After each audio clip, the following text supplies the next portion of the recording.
Bismillahirrahmanirrahim. Assalamualaikum warahmatullahi wabarakatuh. Alhamdulillah Rabbil Alamin. Salatu wassalamu ala Rasulillah wa ala alihi wa sahbihi wa man tabi'ahum bi ihsanin ila yaumiddin. Amma ba'd. Qala subhanahu wa ta'ala kitabihil aziz, ya ayyuhalladzina amanu taqullaha haqqa tuqatih wa la tamutunna illa wa antum muslimun. Ya ayyuhan nas taqu rabbakum alladzi خلقكم من نفس واحدة وخلق منها زوجها وبث منهما رجالا كثيرا ونساء واتقوا الله الذي تساءلون به والأرحام إن الله كان عليكم رقيبا يا أيها الذين آمنوا اتقوا الله وقولوا قولا سديدا يصلح لكم أعمالكم ويغفر لكم ذنوبكم ومن يطع الله ورسوله قد فاز فوزا عظيما. Qala Rasulullah sallallahu alaihi wasallam, asdaqul hadits kitabullah wa khairul hadi hadi Muhammadin sallallahu alaihi wasallam wa syarrul umuri muhdatsatuha fa inna kulla muhdatsatin fid dini bid'atun wa kulla bid'atin dhalalah wa kulla dhalalatin fin nar wa ba'd. Baik, yang sekalian, alhamdulillah kesempatan malam yang baik ini kita masih diberikan kemudahan Allah Ta'ala untuk sampai di tempat ini, dan mudah-mudahan Allah berikan kepada kita istiqamah.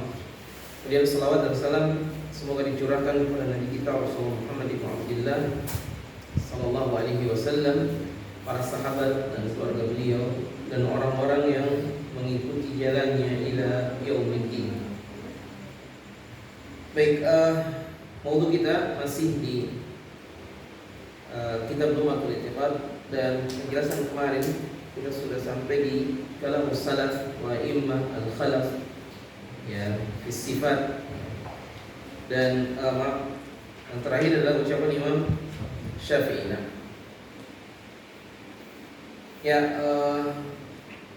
Kemudian termasuk juga penjelasan yang kemarin kita sebutkan bagaimana akidah Ahlussunnah wal Jamaah, bahwa mereka ini terbebas dari semua keyakinan yang batil dalam bab akidah. Oleh karena itu, kalau misalnya kita katakanlah bertanya, dan ini beda antara jawaban seorang yang akidahnya lurus dengan yang tidak, itu sangat mudah untuk dilihat dan dibedakan.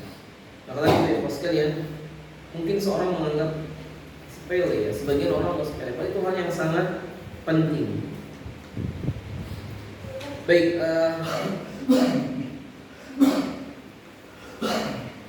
sekarang kita masuk di penjelasan. Saya bacakan penjelasan Syekh Ibnu Utsaimin tentang targhib fi sunnati wa tahdhir minal bidah. Jadi targhib, dorongan, ya, agar kita di atas sunnah, dan juga tahdhir minal bidah, dan peringatan agar kita tidak terjatuh kepada perbuatan bid'ah. Makanya dalam ucapan salaf dan a'immatul khalaf, wa ala hada darajat salaf wa a'immatul khalaf radhiyallahu anhum kulluhum muttafiquna ala al-iqrar wal imrar wal ithbat lama warada min as-sifat fi kitabillahi wa sunnati rasulih min ghairi at-ta'arud lit-ta'wil wa qad amarna bil ittifa' li atharihim wal-ihtida' bi manarihim wa hadzarna al-muhdatsat wa akhbarna annaha min ad-dhalalat. Nah, ini lihat hadisnya yang disebutkan di sini. Jadi coba lihat di halaman berapa ini? Halaman itu bukan dikasih halaman ya? Oh, 4 ada halaman 4. Ya, halaman 4. Ya, di situ kalimat, ya, waqad, ya, umirna di nomor 3, ya kan? Baris nomor 3 ada waqad umirna bil iktifa'i li atharihim. Jadi kita telah diperintah untuk mencukupkan, maksudnya mencukupkan kita nih ngambil dari atharnya mereka saja, para sahabat Nabi. Cukup sudah. Wal ihtida'i bimanarihim, sebagaimana halnya kita diperintahkan untuk mengambil petunjuk. Ya, kalau yang disebutkan di sini petunjuk tentu petunjuk dari apa yang datang dari Nabi, kemudian para sahabat yang mereka dalam keadaan mengambilnya dari Nabi Shallallahu Alaihi Wasallam. Kemudian termasuk juga kita diingatkan untuk apa? Wahadarna al-muhdatsat. Kita diperingatkan untuk jangan sampai jatuh kepada al-muhdatsat, sesuatu yang baru. Kemudian wa'ukhbirna, dan kita dihabarkan annaha minadh dhalalat, bahwasanya yang baru itu semuanya dalam keadaan sesat. Jadi hal-hal yang baru dalam urusan din itu dia sesuatu yang batil. Maka dari itu faqala Nabi sallallahu alaihi wasallam, alaikum bisunnati, atas kalian dengan sunnahku, wa sunnatul khulafa'ir rasyidin al-mahdiyyin, dan sunnah para khalifah yang mendapat petunjuk mim ba'di, setelahku. Nah, sekarang kita lihat syarah dari beliau. Pertama, al-iqtida bihim fi dzalika wajibun. Jadi mengambil contoh para sahabat itu hukumnya wajib. Jadi kita mengambil contohnya para sahabat itu hukumnya wajib. Karena dalil ayat yang dalil hadis ini tadi, alaikum bisunnati wa sunnatil khulafa'ir rasyidin. Hendaklah kalian mengambil sunnahku dan sunnah khulafa'ur rasyidin. Khulafa'ur rasyidin ini sekalian ada 4 ya.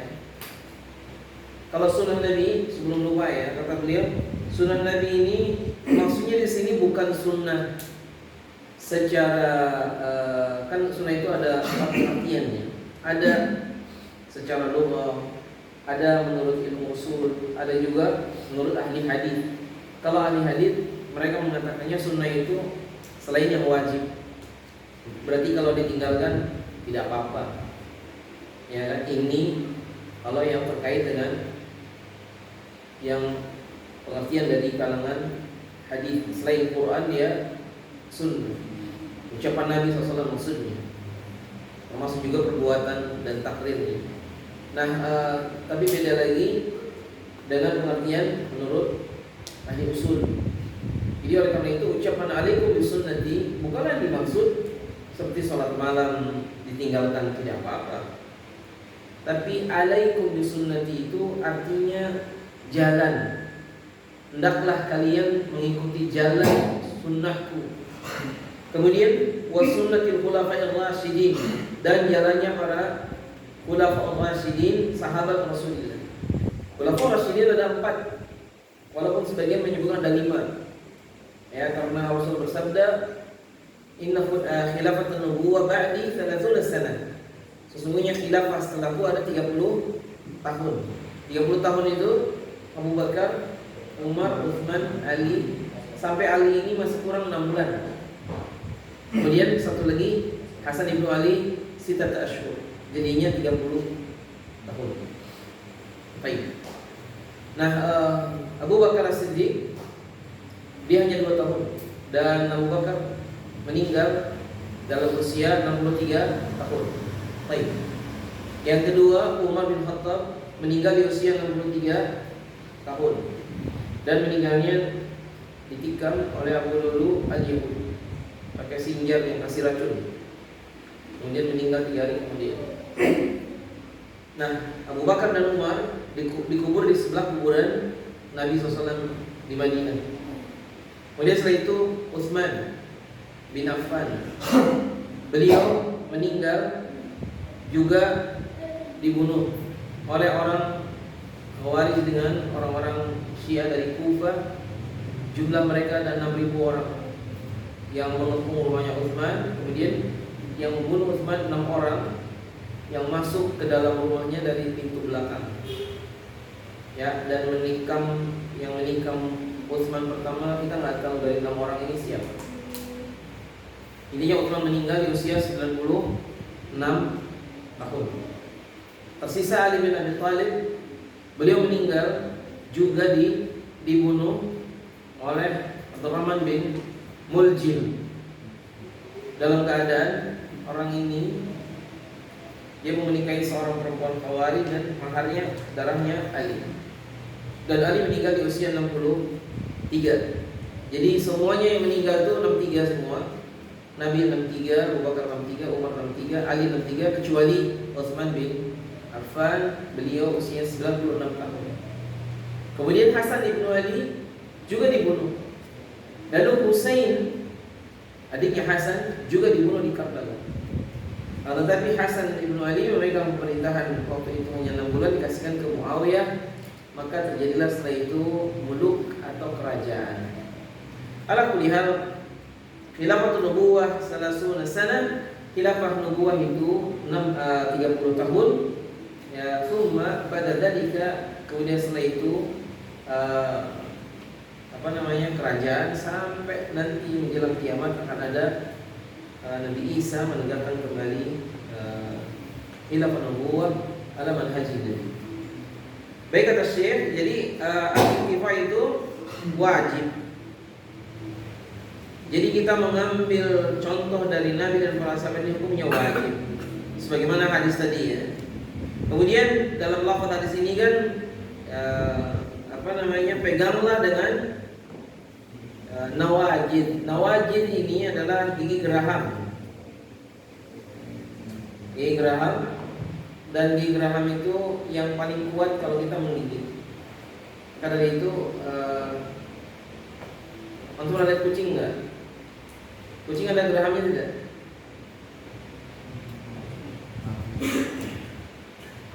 Kalau kucing dikasih jagung disuruh makan, biasanya jagungnya lepas-lepas jatuh-jatuh. Tapi dikasih tulang dia bisa.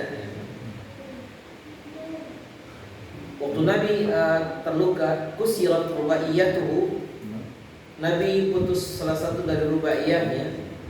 Rubaiyah ini gigi yang 4. Apakah ini maksud gigi seri atau gigi geraham? Allah Ta'ala. Karena waktu panah itu masuk di pelipis beliau, maka kena di antara gigi beliau. Yang jelas di sini maksudnya autu alaiha binawajid, usahakan pegang dengan gigi geraham, dan itu yang paling kuat. Cuma betul yang dikatakan di hadis yang lain, al-qabidu al-din kal-qabidi al-jamr. Orang yang memegang agama kuat seperti megang bara api. Jadi dia tuh mau dilepas, dia murtad, mau dipegang dia panas. Sampai pada satu keadaan, sekalian, saya dan antum mungkin mengalaminya ya. Kita kadang-kadang berat melaksanakan dini. Banyak tantangan, banyak ujian. Ada sebagian kawan kita yang diusir dari kampungnya. Ada. Ya awal dulu banget tentang kerudung dilarang pada dikeluarkan. Ada juga yang ya seperti Nabi SAW diusir dari Makkah. Ini ujian. Tapi alhamdulillah hari ini kita diberikan kemudahan oleh Allah Ta'ala, kemudahan dalam melaksanakan din, ya, dan seterusnya. Kemudian kata Syekh, dari sini juga menunjukkan sunnah wal bid'ah, ya, penjelasan tentang as-sunnah wal bid'ah. Jadi sunnah itu secara bahasa artinya, kata beliau, as-sunnatu lughatan at-tariqatu, dia adalah jalan. Tariqah ini jalan. Manhaj. Ya, manhaj juga boleh. Ya, kemudian wasilahan makana alaihi nabiyyu, apa-apa yang ada di atasnya Nabi alaihi salatu wassalam, wa ashabuhu min aqidatin aw amalin. Apa yang Nabi ada di atas adalah sahabat, baik itu akidah dan itu amalan. Jadi kenapa kita wajib mengambil dari Nabi? Kan Allah berfirman, laqad kana lakum fi rasulillahi uswatun hasanah liman kana yarjullaha wal yawmal akhir. Sungguh telah ada pada diri Nabi SAW itu uswah hasanah, contoh yang baik. Liman kana yarjullaha wal yawmal akhir, bagi orang yang mengharap Allah dan Allah dan hari akhir.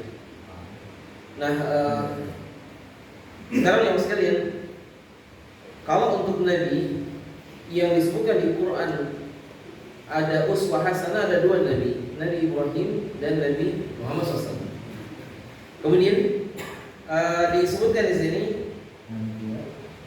liman kana yarjullaha wal yawmal akhir. Kenapa seperti itu? Iya, karena orang yang mengharap Allah dan hari akhir, dia hanyalah orang-orang yang seperti itu saja yang mereka mengimani dengan benar terhadap risalah kenabian alaihi salatu wassalam.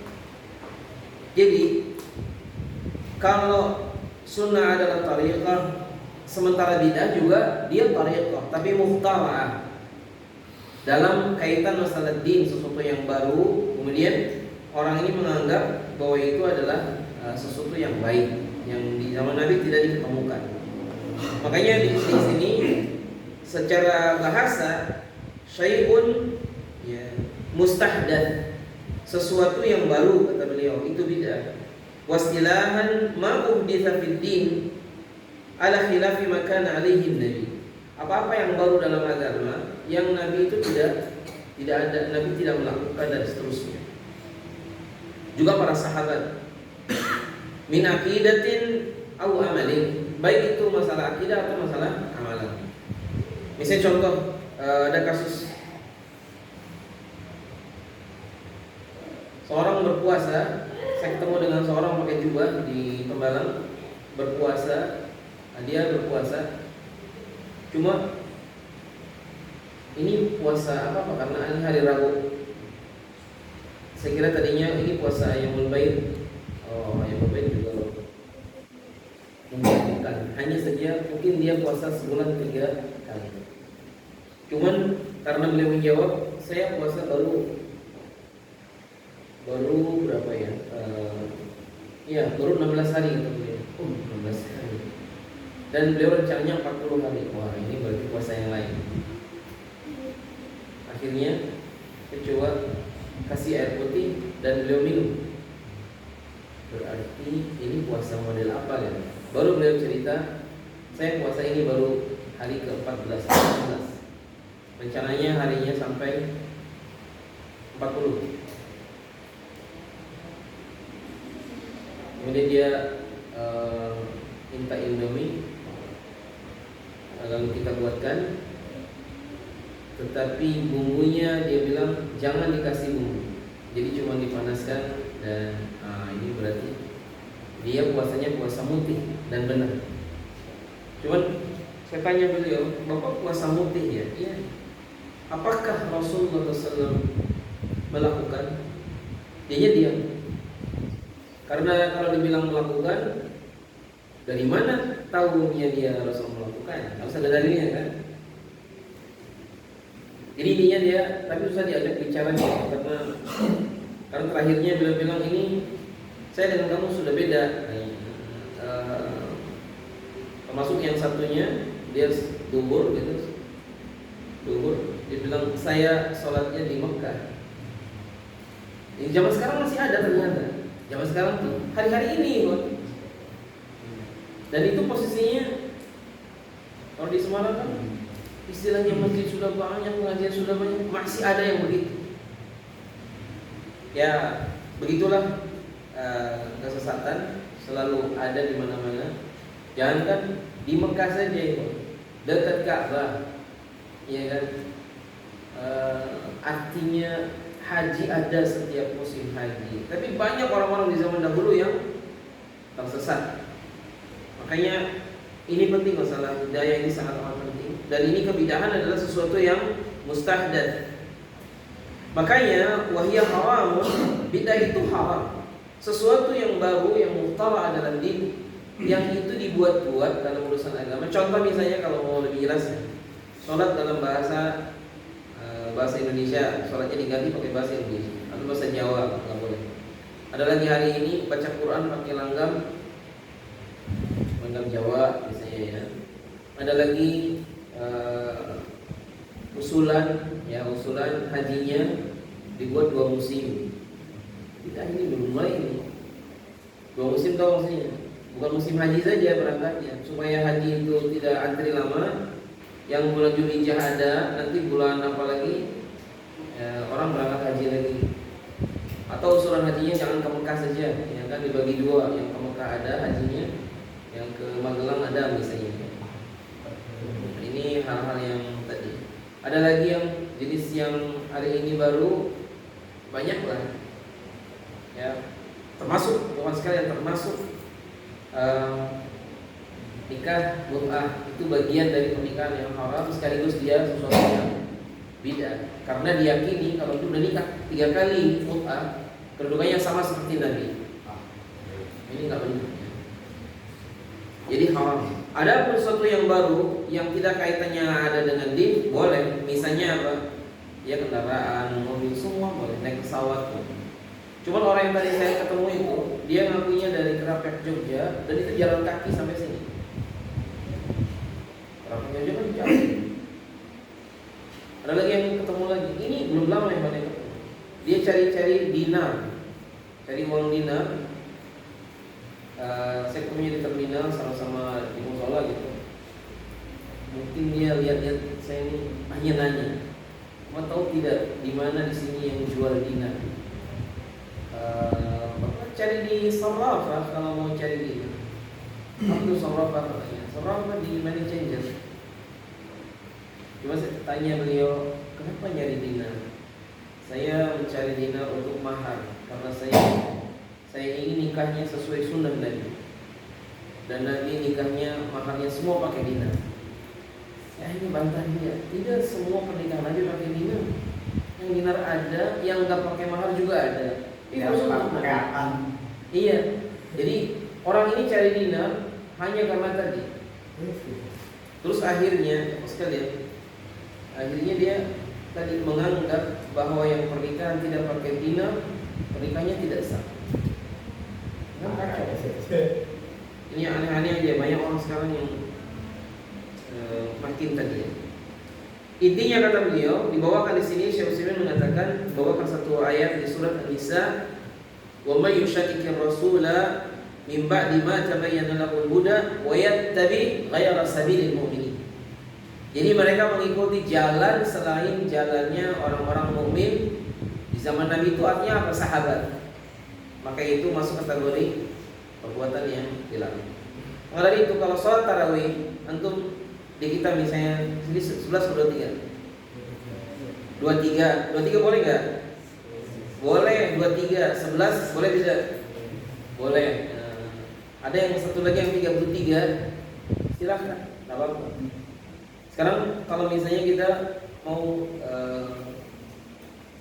katakanlah sholatnya yang 7 menit, 11 rakaat, kemudian 7 menit selesai, atau 23 7 menit. Itu yang agak repot ya, karena tidak pernah ada dibatasi dengan 7 menit. Bahkan sahabat sholat tarawihnya itu 3 malam hatam 1 kali dalam sholat bacaan Quran. Jadi kira-kira 1 rakaat 200 ayat. Panjang. Di Mekah itu 23 rakaat. Maksudnya 10 hari terakhir ada 23, kadang 33 rakaat. Kalau yang 33, 10 ya, jam 8 sampai jam 10, jam 10 sampai jam 12 ya 10 lagi. Nanti jam 1 sampai jam setengah 4 ya itu sisanya 13 rakaat. Kalau yang 23, 10 rakaatnya, dan ini yang banyak dikerjakan, 10 rakaatnya dari jam 8 sampai jam setengah 12. Habis itu istirahat, nanti malamnya sholat lain. Tapi jumlahnya juga sama, ketemunya nanti ganjil dan imamnya di akhir ya dengan qunut, dan itu selesainya juga mirip. Jadi kurang lebih 1 malam suntuk ya, dikurangi beberapa jam ini kita juga. Kalau di kita masalahnya hitungan itu bukan ini, yang penting selesai jam berapa gitu kan. Biasanya selesai jam 8 kurang 1/4 atau jam 8 pas. Ya, saya pernah diminta jadi imam, terus karena malam 27 dibuat lama. Ternyata nggak siap orang kita, dibuat lama. Dan ya kalau kita jadi imam, dia lihat makmum. Mungkin untuk di kita jam 8, jam 9 aja, sampai jam 9 tuh udah banyak yang bersin-bersin batu-batu, dehem-dehem terus supaya imamnya cepat selesai. Ya, adapun wa iyyakum muhdatsatil umur fa inna kulla muhdatsatin. Ya. Jadi iyyakum, hati-hatilah kalian dengan sesuatu yang baru, karena sesuatu yang baru itu adalah bid'ah. Wa kullu bid'atin dhalalah. Setiap yang bid'ah itu sesat. Ya. Sekarang satu lagi aja, ucapan Abdullah bin Mas'ud. Wa qala Abdullah bin Mas'ud radhiyallahu ta'ala anhu wa arda, ittabi'u wa la tabtadi'u faqad kufitum. Ibtadi'u ittabi'u wa la tabtadi'u. Ikutilah dan jangan berbuat bid'ah, faqad kufitum. Telah cukup bagi kalian. Ya, jadi intinya sampai kalimat itu dulu untuk malam hari ini. Maksudnya kita ini ngikutin Nabi, ya, udah cukup ngikutin sahabat. Faqad kufitum. Jangan membuat yang baru-baru. Makanya dulu nanti ada hiwar di sini tentang Muhammad bin Abi Duwad dan ulama. Ya ada nanti panjang ceritanya. Tapi secara umum ya sekalian, kita dengan apa yang sudah ada udah cukup. Kalau antum berangkat haji atau kita umrah yang paling singkat itu yang sesuai sunnah. Haji juga sama. Di kita itu kadang-kadang disibukkan dengan beberapa hal yang aslinya tidak dicontohkan. Sekarang setiap putaran waktu tawaf doanya beda-beda. Sebetulnya Nabi tidak membedakan doa apa saja. Kalau doa kita ini nggak bisa bahasa Arab, pakai bahasa Indonesia. Indonesia nggak bisa juga bahasa Jawa, nggak bisa juga dalam hati. Kalau doa tidak, baca Quran. Baca Quran juga enggak, zikir. Yang ada cuma aturannya satu aja, dari rukun Yamani ke Hajar Aswad, Rabbana atina fid dunya hasanah, sampai selesai itu. Yang lainnya bebas. Sebagian orang karena menganggap itu berat, akhirnya dia enggak mau saya berangkat umrah atau haji. Kenapa? Doanya belum hafal. Ada lagi yang Pak Haji dan Bu Haji yang sudah sepuh-sepuh bawa buku tadi, sambil tawaf saya megang bukunya. Putaran 1, putaran 2, nah, bingung ya kan? Ada lagi yang ya tadi karena ketidaktahuan. Ada sebagian memberat-beratkan diri. Saya lihat juga langsung. Habis duhur lagi, habis asar lagi. Apa tadi ya? Saya duhurnya selalu 3 kali. Duhur dengan imam, duhur lagi. Ternyata dia sedang membayar, katanya, dulu tuh saya sekian tahun tidak sholat. Ini karena tidak tahu. Padahal udahlah, yang udah lewat. Ada lagi sebagian orang yang dia tadi ya, karena menganggap ya, bahwasanya hal-hal yang baru sekarang adalah bidah, padahal tidak terkait dengan din.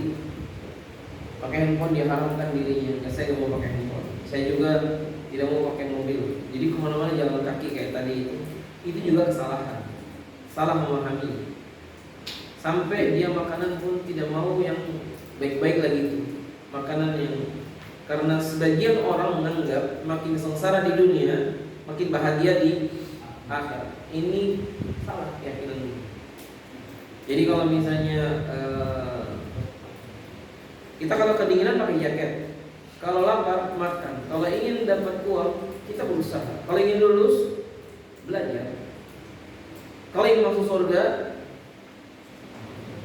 beribadah. Begitu juga ini hal-hal yang seperti ini, sesuatu yang sunnah. Oleh karena itu jangan salah memahaminya, kemudian sebagian orang terjatuh kepada kesesatan. Sebagai penutup ya sekalian, kenapa bahayanya menyelisihi sunnah? Satu, kita tidak akan sampai di surga kalau kita tidak mengikuti sunnah Nabi. Dalam arti begini, kata Nabi kan Nabi menulis satu garis yang lurus, hada siratal mustaqim. Tsumma khututan an yaminihi wa an shimali. Lalu Nabi menulis garis-garis banyak kanan kirinya dan mengatakan hadhihi subulan. Ini adalah jalan-jalan. Laisa fiha illa alaihi syaitan. Tidak ada satu pun jalan kecuali ada setan yang mengajak. Wa man kharaja min hadha afdat bihi ila nar. Siapa yang keluar dari jalan yang lurus ini, dia ujungnya neraka.